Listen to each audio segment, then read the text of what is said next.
कथा। भगवान श्री कृष्ण ने कहा, तीनों लोकों में मेरे लिए कोई भी कर्म निश्चित नहीं है। राधे राधे। जैसा मैं तो मैं नीतू पंडित यूट्यूब चैनल पर आप सबका स्वागत करती हूँ। इस प्रसंग का वर्णन श्रीमद् भगवद गीता मिलता है। भगवान श्री कृष्ण आज यहाँ समझाना चाहते हैं कि ब्रह्मांड में तीनों लोकों में कोई भी कार्य मेरे लिए निश्चित नहीं किया गया है, क्योंकि सारे कार्य तो मैं ही सबके लिए निश्चित करता हूँ और मैं ही सबके लिए सब कर्म बनाता हूँ। इस तरह से भगवान कहते हैं कि मैं कठोरता से नियम का पालन करता हूँ। जो मेरे अनुसार चलते हैं, मेरे नियम और अनुशासन का पालन करते हैं, वो मेरे प्रिय हो जाते हैं। भगवान श्री कृष्ण आज अर्जुन को समझाना चाहते हैं, हे अर्जुन, देखो, सोचो, जानो और समझो कि कोई भी कार्य बिना सोचे समझे करने पर मनुष्य को कितना पछतावा होता है। यही नहीं, दया का भाव भी मनुष्य को हर किसी पर नहीं दिखाना चाहिए, क्योंकि जिसके लिए वह अपना समझकर करता है, वो लोग कभी उसे अपना नहीं समझते हैं। वो लोग सोचते हैं कि मैं ही सबसे ज़्यादा शक्तिशाली हूँ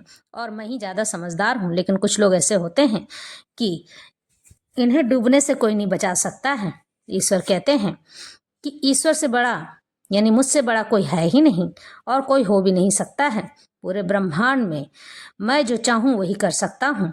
कर्म मेरे लिए बने ही नहीं हैं, लेकिन फिर भी मैं कर्म करने के लिए निश्चित तौर पर तत्पर रहता हूँ, ताकि लोगों में इस बात की भावना न दौड़े या उनके अंदर में ऐसी भाव न जगे कि जब भगवान कर्म नहीं करते तो हम क्यों करें। लेकिन कर्म करना इस पृथ्वी पर आकर सबके लिए निश्चित किया गया है। जो लोग कर्म नहीं करते हैं और उन कर्मों को भुलाकर कुछ अलग ही करना चाहते हैं, ऐसे लोगों को कभी मुक्ति नहीं मिलती है और ये लोग अपने आप में ही फंसते चले जाते हैं। इनके लिए तो मैं भी कुछ नहीं कर सकता हूँ। जो लोग मेरी शरण ग्रहण करते हैं, जो लोग मेरी शरण में आते हैं, जो मुझे पुकारते हैं, मैं उन्हीं की सहायता करता हूँ। इसीलिए तो जब युद्ध हो रहा था, द्रौपदी ने जब तक मुझे पुकारा नहीं था, तब तक मैं द्रौपदी की सहायता करने नहीं गया था। और जिस क्षण द्रौपदी ने मुझे कहा कि हे भगवान, मेरे भाई, मेरी सहायता कीजिए, उसी क्षण मैं उसकी सहायता के लिए तत्पर हो गया। जो मनुष्य मुझे पुकारेगा, जो मुझे पुकार कर कहेगा, अपनी सहायता के लिए मुझे बुलाएगा, मैं उसकी ही सहायता करूँगा। बिना बुलाए मैं किसी के पास नहीं जाता हूँ।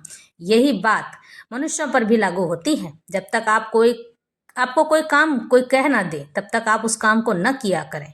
और ईर्ष्या से अगर आप किसी के लिए कोई कार्य करते हैं, तो हो सकता है बाद में चलकर वही ईर्ष्या आपके जी का जंजाल बन जाए, क्योंकि ये पाप है और यही पाप मनुष्य के जीवन में बुदबुदाता है। जब मनुष्य छोटे छोटे कर्मों से ईर्ष्या, द्वेष, घृणा और पाप इस तरह से करता चला जाता है, तो यही बीमारी बनकर उसके साथ जीवन में घटनाएं बन जाती हैं और उसे पता भी नहीं चलता है और भगवान को कोसने लगता है, यानी मुझे कोसने लगता है कि मैंने ऐसा कौन सा कर्म कर दिया, जो मुझे किस कर्म की सजा मिल रही है, जो मैं इतना बीमार पड़ा हूँ। या इस तरह से मैं करता रहता हूँ। निंदा करना भी मनुष्य के पाप ही है, जो कि आपको किसी भी प्रकार से किसी भी तरह की किसी भी व्यक्ति की निंदा नहीं करनी चाहिए। जब तक आप सामने वाले के भाव को न समझ जाएं, तब तक आपको उसके बारे में राय नहीं बनाना चाहिए। कई लोग ऐसे होते हैं जो अपने भोलेपन में आके सबके लिए तत्पर रहते हैं, लेकिन उसे समझने वाला कोई नहीं होता है। लेकिन जिसका समझने वाला कोई नहीं होता है, उसका मैं स्वयं होता हूँ।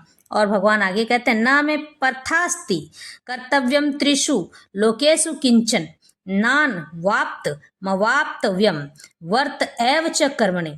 हे पृथा पुत्र, तीनों लोकों में मेरे लिए कोई भी कर्म नियत नहीं किया गया है। ना मुझे किसी वस्तु का भाव है और ना ही आवश्यकता ही है, तो भी मैं नियत कर्म करने में तत्पर रहता हूँ, तैयार रहता हूँ।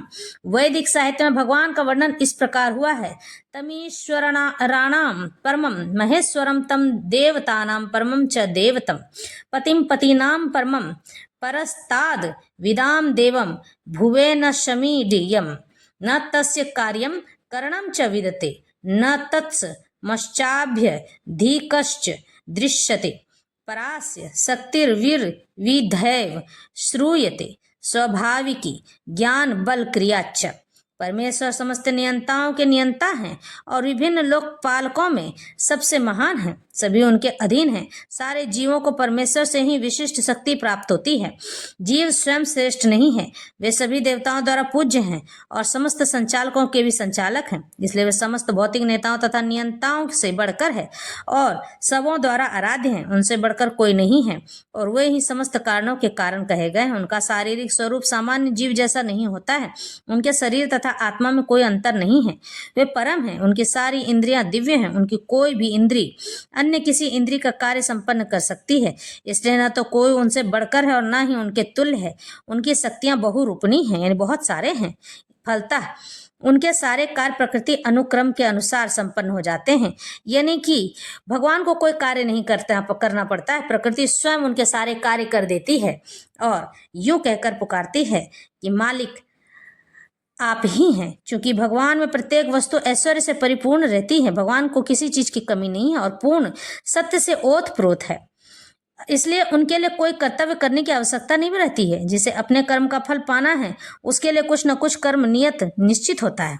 लेकिन जो तीनों लोकों में कुछ भी प्राप्त करने की इच्छा नहीं रखता है उसके लिए निश्चय ही कोई कर्तव्य नहीं रहता है। फिर भी क्षत्रियों के नायक के रूप में भगवान कृष्ण कुरुक्षेत्र की युद्ध भूमि में कार्यरत हैं, क्योंकि क्षत्रियों का धर्म है कि दीन दुखियों को आश्रय प्रदान करे। यद्यपि वे शास्त्रों के विधि विधानों में सर्वथा ऊपर हैं, फिर भी वे ऐसा कुछ भी नहीं करते हैं जो शास्त्रों के विरुद्ध हो। यदि हम न वर्तेयम जातु कर्मण्यत इंद्रियतः मम वर्तमानुवर्तन्ते मनुष्य पार्थ सर्वशः। क्योंकि यदि मैं नियत कर्मों को सावधानी पूर्वक न करूं तो हे पार्थ वह निश्चित है कि सारे मनुष्य मेरे पथ का ही अनुगमन करेंगे। आध्यात्मिक जीवन की उन्नति के लिए एवं सामाजिक शांति में संतुलन बनाए रखने के लिए कुछ परंपरागत कुलाचार हैं, यानी कि परंपरा से चले आ रहे हैं, जो प्रत्येक सभ्य व्यक्ति के लिए होते हैं। ऐसे विधि विधान केवल बद्ध जीवों के लिए हैं, यानी कि उन लोगों के लिए जो कि समझदार हैं और इन चीजों को जीना चाहते हैं। भगवान कृष्ण के लिए नहीं, लेकिन क्योंकि वे धर्म की स्थापना के लिए अवतरित हुए थे इसलिए उन्होंने निर्दिष्ट नियमों का पालन किया, कठोर नियम का पालन किया। अन्यथा सामान्य व्यक्ति भी उन्हीं के पद चिन्हों का अनुसरण करते, क्योंकि कृष्ण परम प्रमाण है। श्री भगवद गीता से यह ज्ञात होता है कि श्री कृष्ण अपने घर में तथा बाहर गृहस्थोचित धर्म का आचरण करते रहे।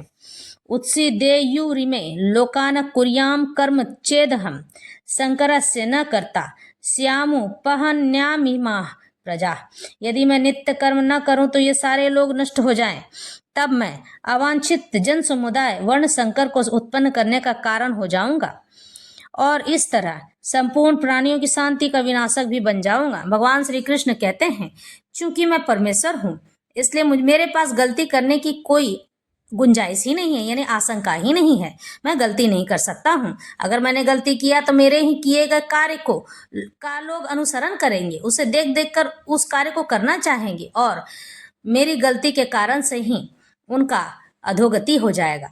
इसलिए मुझे हर कार्य सोच समझकर करना है। इसलिए मैं कठोर नियम का पालन करता हूँ ताकि इन कठोर नियम में रहकर मैं कभी गलती ना करूँ। मनुष्य को भी ऐसा ही होना चाहिए। जो मनुष्य कठोर नियम का पालन करता है, मेरे प्रति आसक्त रहता है, वह कभी भी किसी भी प्रकार से मैं उसे डूबने नहीं देता हूँ और इन कठोर नियम के दम पर वह व्यक्ति सदा सर्वथा अच्छे की ओर अग्रसर होता है। क्योंकि जिसका कठोर नियम होता है, 10 लोग भी उसके सामने अगर निंदा कर रहे होंगे तो किसी भी प्रकार से वह व्यक्ति निंदक नहीं बन सकता है। यही है कठोर नियम का मान्य। और जो लोग सोचते हैं कि वह ढोंग कर रहा है, नाटक करता है, ड्रामेबाज है, तो उन लोगों को इसके कर्म की सजा उसके ईश्वर देते हैं। क्योंकि ऐसे लोग दूसरों का बुरा नहीं चाहते हैं, लेकिन जो लोग मेरे भक्तों का बुरा चाहते हैं उनके साथ स्वयं भी बुरा होने लग जाता है। मैं लोगों को यही समझाना चाहता हूँ कि किसी भी प्रकार से, किसी भी तरह से एक भक्त को कभी रुलाना और सताना नहीं चाहिए, उनकी निंदा नहीं करनी चाहिए, उनका मजाक नहीं उड़ाना चाहिए। पंडितों को भी किसी भी प्रकार से लोगों को अवहेलना और भरी बातें नहीं बोलनी चाहिए, क्योंकि वह किसी न किसी प्रकार से मेरी सेवा करते ही हैं, चाहे वो शिव के रूप में पूजें या विष्णु के रूप में। मैं दोनों ही रूपों में उपलब्ध रहता हूँ सबके लिए और हमेशा ही अपनी ऊर्जा से उन्हें पुरस्कृत करता रहता हूँ, यानी कि अपनी अच्छी ऊर्जा देकर उनके सारे गंदे विचार, गंदी ऊर्जाएं ले लेता हूँ जो मुझसे मिलने चले आते हैं मंदिर में। इन लोगों का मैं इसी तरह से साथ देता हूँ। सामने वाला व्यक्ति समझ नहीं पाता है कि भगवान हमारी सहायता करते हैं, लेकिन किस प्रकार से। अरे तुम जिस घड़ी मंदिर आए थे उस घड़ी मैंने तुम्हारे सारे विकार ले लिए, सारी बुराई ले ली, और उसके बाद मैंने तुम्हें स्वच्छ और निर्मल करके पुनः वापस भेज दिया, जो कि 10 लोगों के बीच में रहने के बाद भी, निंदक लोगों के बीच में रहने के बाद भी तुम्हारे अंदर निंदा प्रवेश न कर सकी, ईर्ष्या, द्वेष और घृणा प्रवेश न कर सकी। तुम सदा सर्वदा दयालु और कृपालु बने रहे और अपने से बड़ों का सम्मान करते रहे। मैं हमेशा ही उन लोगों के लिए तत्पर और तैयार रहता हूँ जो लोग मुझे बीमार रहने पर भी याद करते हैं और मेरी शरण में रहते हैं। मैं स्वयं उसकी सेवा के लिए चला जाता हूँ। हे अर्जुन, मैं यहाँ यही कहना चाहता हूँ कि किसी भी प्रकार से किसी भी व्यक्ति को मैं नहीं छोड़ता हूँ। जो लोग मेरी शरण में रहते हैं मैं उसका विनाश नहीं होने देता हूँ। इसका भगवान पूर्ण रूप से बात बताते हैं। हम गोवर्धन पर्वत उठाकर भगवान का अनुकरण नहीं कर सकते, जैसा कि भगवान ने अपने बाल्यकाल में किया था। ऐसा कर पाना किसी मनुष्य के लिए संभव नहीं है। हमें उनके उपदेशों का पालन करना चाहिए, किंतु किसी भी समय हमें उनका अनुकरण नहीं करना है। नैतत्स माच रेजातु मन सापी हुआनीश्वर विनश्य त्याचरण मौढ़ याद था रुद्रो अब्धिजम विषम ईश्वराणां वचः सत्यं तथैवाचरितं क्वचित् तेषां यत् स्वयोक्तुं बुद्धिमास्तत् समाचरेत्। मनुष्य को भगवान तथा उनके द्वारा शक्ति प्रदत्त सेवकों के उपदेशों का मात्र पालन करना चाहिए। उनके उपदेश हमारे लिए अच्छे हैं और कोई भी बुद्धिमान पुरुष बताई गई विधि से उनको कार्यान्वित करेगा। फिर भी मनुष्य को सावधान रहना चाहिए कि वह उनके कार्यों का अनुकरण न करे। उसे शिवजी के अनुकरण में विष का समुद्र नहीं पी लेना चाहिए। हमें सदैव ईश्वरों की या सूर्य तथा चंद्रमा की गतियों को वास्तव में नियंत्रित कर सकने वालों की स्थिति को श्रेष्ठ मानना चाहिए। ऐसी शक्ति के बिना कोई भी सर्वशक्तिमान ईश्वरों का अनुकरण नहीं कर सकता है। शिवजी ने सागर तक के विष का पान कर लिया, किंतु यदि कोई सामान्य व्यक्ति विष की एक बूंद भी पीने का यत्न करेगा तो वह मर जाएगा। शिवजी के अनेक क्षम्य भक्त हैं जो गांजा तथा ऐसी ही अन्य मादक वस्तुओं का सेवन करते रहते हैं, किंतु वे यह भूल जाते हैं कि इस प्रकार शिवजी का अनुकरण करके वे अपनी मृत्यु को निकट बुला रहे हैं। इसी प्रकार भगवान कृष्ण के भी अनेक क्षम्य भक्त हैं जो भगवान की रास लीला या प्रेम नृत्य का अनुकरण करना चाहते हैं।